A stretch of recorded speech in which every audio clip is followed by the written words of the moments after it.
premières décisions que j'ai prises quand j'ai pris la direction d'Aerospace Valley, c'est d'internaliser la fonction financière. Donc on était dans une situation avec une trésorerie extrêmement complexe à gérer. On avait une maîtrise qui, à mes yeux, était insuffisante de notre sujet financier.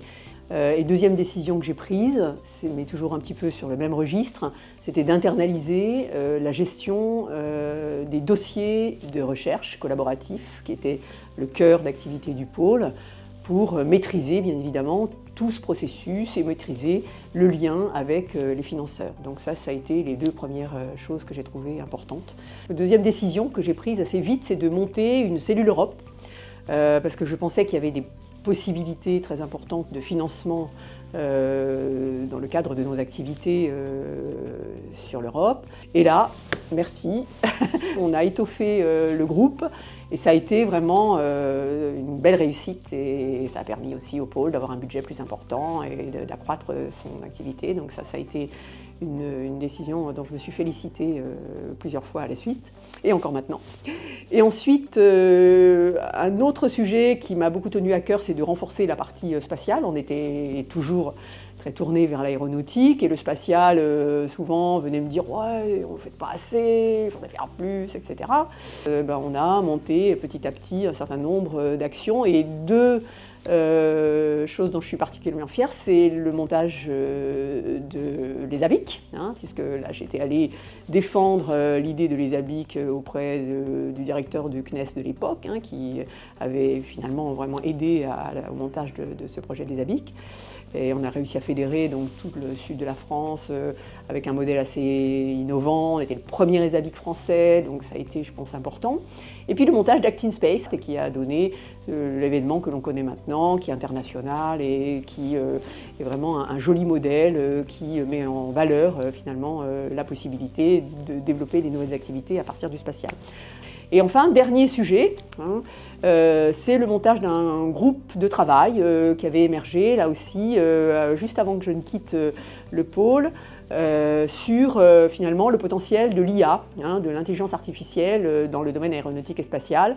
On avait monté un petit groupe de travail de façon un peu informelle, et finalement, ça a permis de cristalliser autour d'un projet qui avait préfiguré ensuite le montage d'Anity. Donc là aussi, Anity a eu ses propres succès, que je ne revendique pas du tout, mais enfin, voilà, il y a eu une petite graine qui a été montée à ce moment-là, semée à ce moment-là, et qui a donné quelque chose que je trouve aussi plutôt réussi. Alors, dans 20 ans, je pense que Aerospace Valley sera un organisme incontournable sur l'animation de la filière aéronautique et spatiale. Vous aurez abrité, hébergé, fait naître une très grande partie des startups qui ont vu le jour ou vont voir le jour dans les années qui viennent.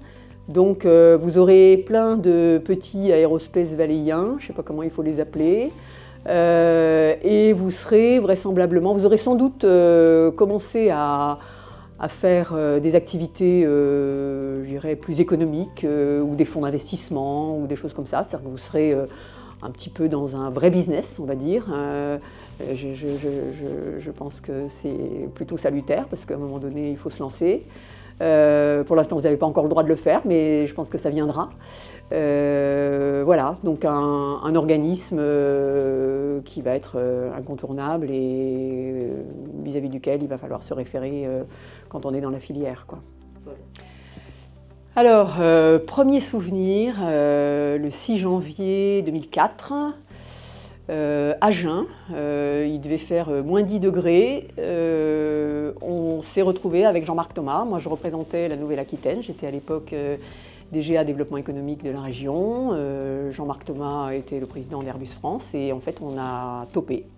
On s'est dit, on monte le pôle ensemble, alors que bon, c'était pas forcément ce qui était prévu au départ. Et on a décidé de monter le pôle ensemble. Ça n'a pas été après un chemin de rose dans tous les sens, mais voilà, la volonté était là, la bonne volonté, l'ambition, l'engagement, ça a été très fort. Donc voilà, ça a été le premier fait marquant. Deuxième fait marquant, c'est quand j'ai quitté le pôle, la dernière AG, où j'ai cédé la place à mon successeur. Tout le monde était debout, moi j'étais en larmes. Ça a été un grand moment d'émotion. Voilà. Et puis après, peut-être un petit clin d'œil amusant, parce que ça a été pour moi une très très belle expérience, hein, ce pôle de compétitivité, un réseau extraordinaire. Moi j'y ai vraiment vécu des moments extrêmement satisfaisant, enrichissant, j'ai appris beaucoup de choses, ça a été vraiment un grand plaisir, mais voilà, petite remarque qui va sûrement vous faire rigoler, quand j'ai pris la présidence du pôle, quelqu'un a dit « Ah, bah, il va y avoir une poule au pôle ». Voilà, donc ça m'a rendu un peu triste, mais finalement maintenant ça me fait bien rire.